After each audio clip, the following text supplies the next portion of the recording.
know how tonight the NPP guys are going to defend this story. I am actually anticipating to hear what you have to say on this story. Because to be honest, this is indeed scandalous. If it turns out to be true, no, hairs must roll. To be honest, hairs must roll.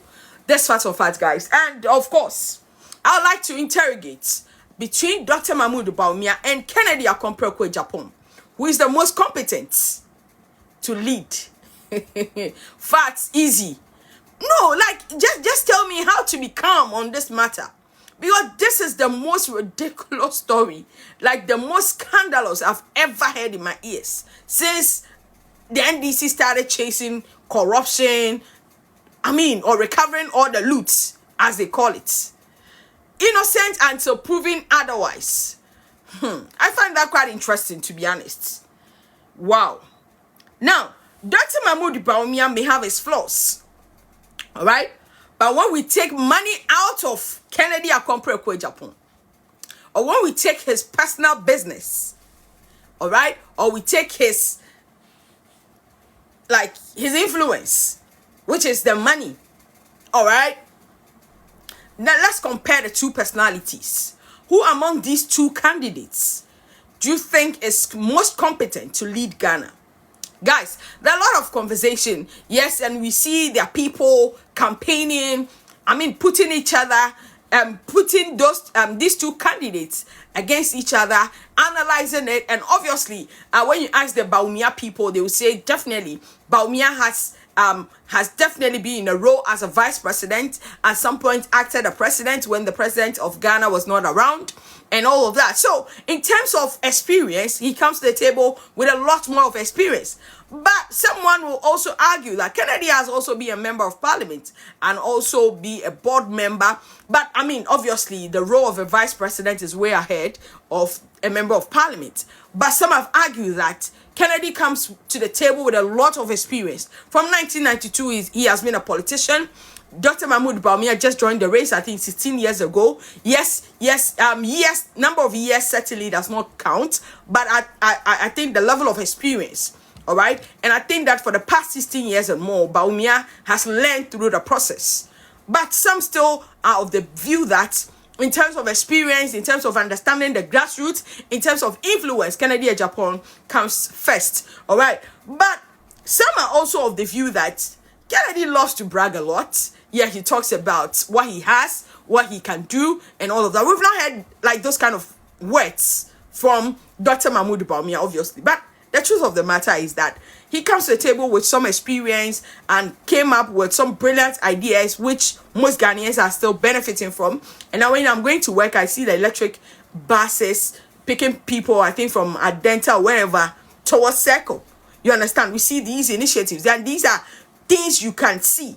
All right. And yes, we've seen the mobile money interoperability. Yes, some will argue that the initiative has been there, but who championed it?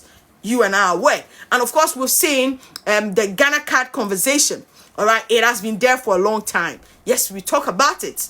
Yes, okay. Somebody started it from Accra Digital Center situation. Yes, but who championed the Ghana card? Yes, obviously, it will still remain a badge on Dr. Mahmoud Bawumia.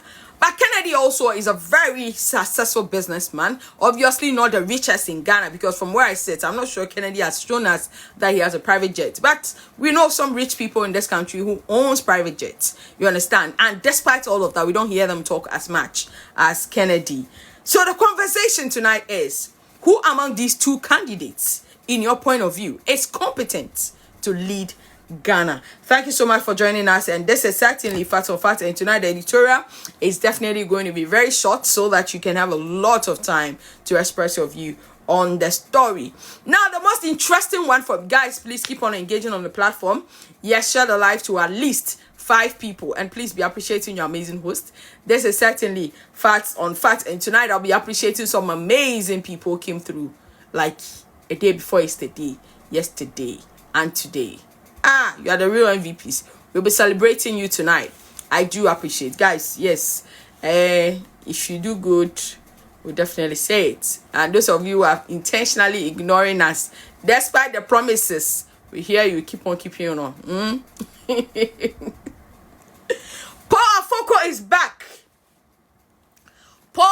Bako is back like he never left. And he's confident. I am surprised to find out that he will not even have some time to even think through. Okay, let me start from the base to see. And despite all the allegation of betrayal against the NPP, now he's back and wants to be the national chairman of the NPP one more time. Is this a big blow to the United Party? What is it? Like, the New Patriotic Party delegates definitely going to choose him to be their chairman. What is his track record, actually? I would like to know more about him. But from where I sit, I don't know. Now, there's an interesting story also coming in. And this is from Clocksack. I think a group who loves our democracy so much. And they are of the view that there should be some amendment in our constitution. And in all of this, they expect that the presidential term goes beyond 4 years. Yes, I don't know if they want President Mahama to go another year or more. What exactly are the stakeholders of Clocksack looking for? Well, wow, thank you so much, Albright. Thank you. Now, I would like to find out from you if you share in this same sentiment. Should it start from Mahama, or we should start in another? Oh, wow. Massive shout outs to you. Massive shout outs to you. Albright, I acknowledge it, okay? Do you support this move or this agenda? Presidential term should be should go beyond 4 years. Do you support this call? And bearing in mind that President John Dramani Mahama has already, all right, diffused all the arguments by some people that, oh, he wants to go for another term. He wants to go for another term and all of that. He said he's not going. And now we've been hearing, all right, that Julius Debra wants to put himself out there as a presidential candidate. We've heard Haruna Idrisu is warming up. And now we even see it in his utterances. He speaks like the president. He feels that that's why Cabinet had to send him a warning. Without cabinet approval, don't come out and be saying certain things. Now there's a lot of conversation about using our local dialect to teach the people or the lower primary do we call them student people? There's a conversation on that, and this haircut situation, that conversation has also heightened so much. And now there's a warning from cabinet that, hey, Aruna, don't get too ahead of yourself because of what Musa Dankwa is telling you. Be chilling right now. Now, obviously, I'm suspecting to see Joshua Labi on the chopping block as well. Yeah, let's see if he would like to put himself out there. Spio Gabra, I don't know if he has given up on that ambition. But now, Joshua Labi has been a campaign manager for John Mahama.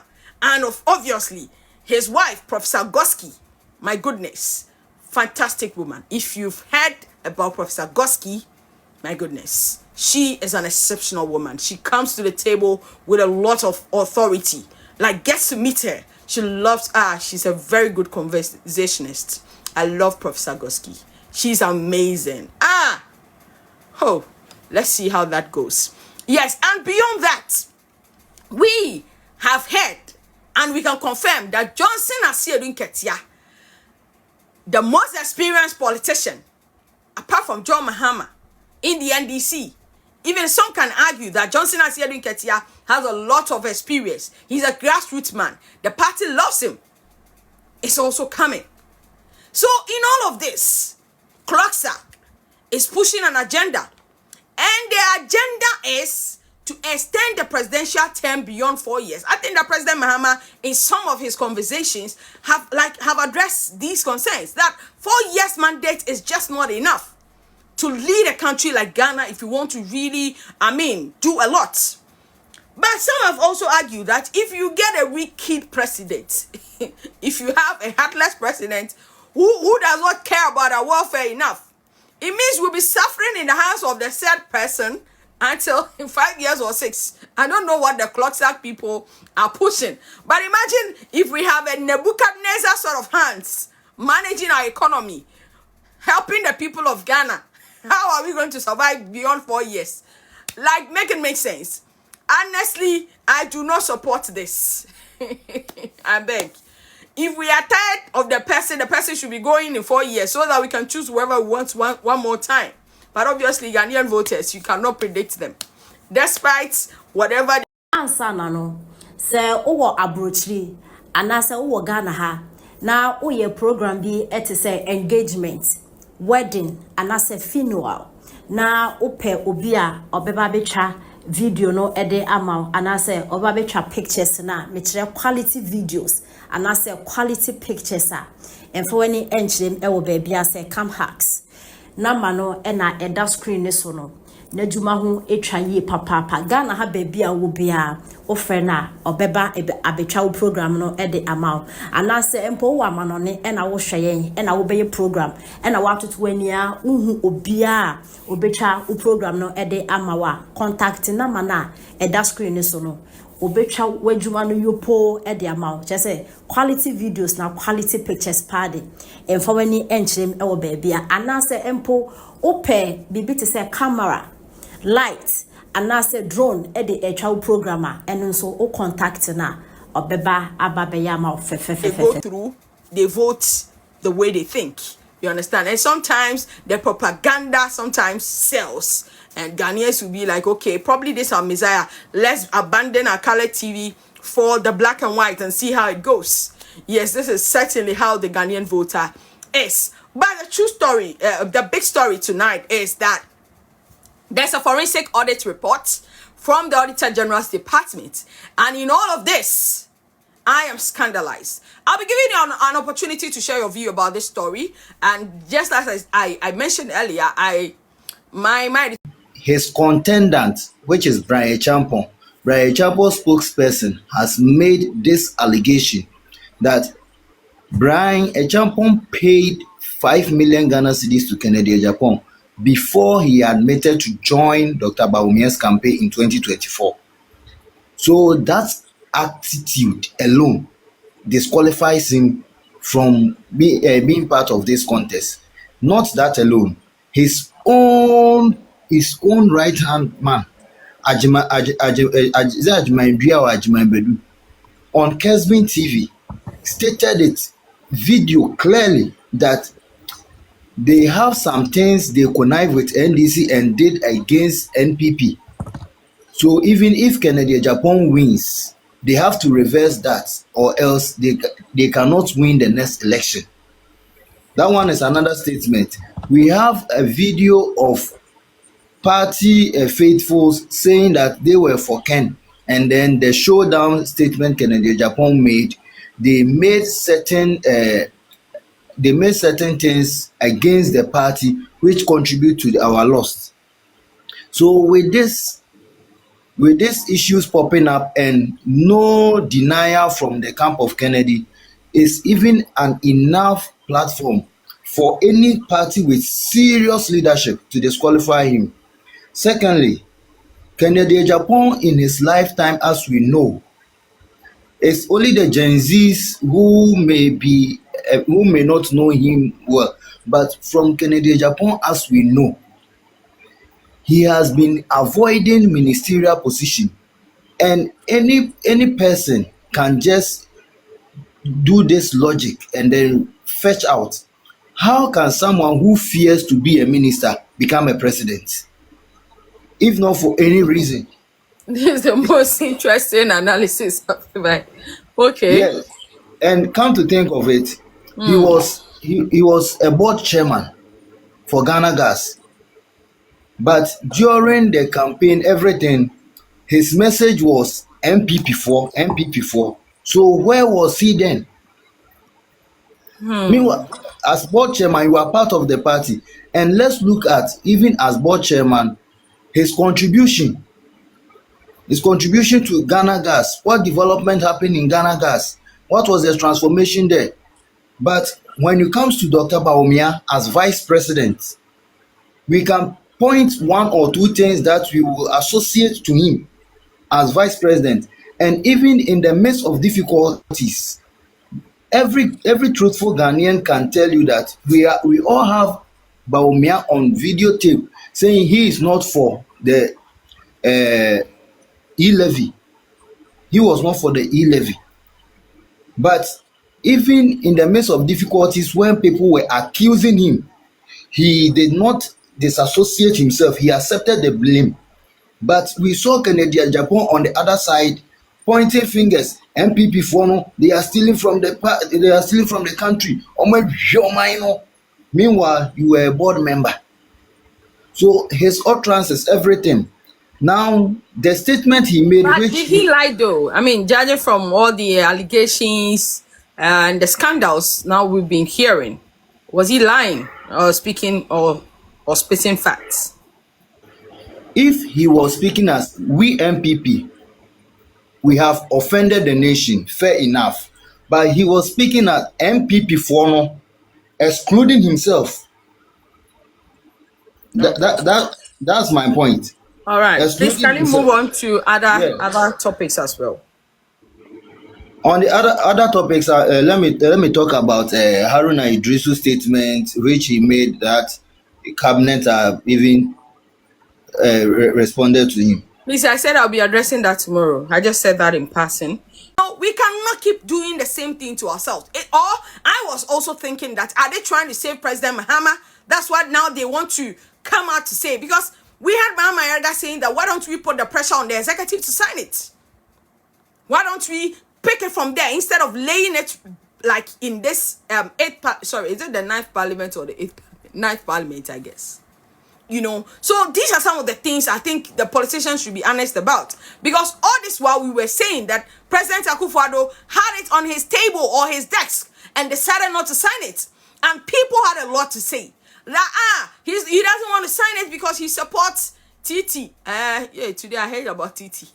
I wanted to know what the full meaning was, guys. And I definitely don't want to use the tree. All right. Yes. Now, Mama Yarga is now saying that we are ready to start all over again. Is this politics or trying to delay the precious times of Ghanaians? Are they having a lot of pressure from the international organization?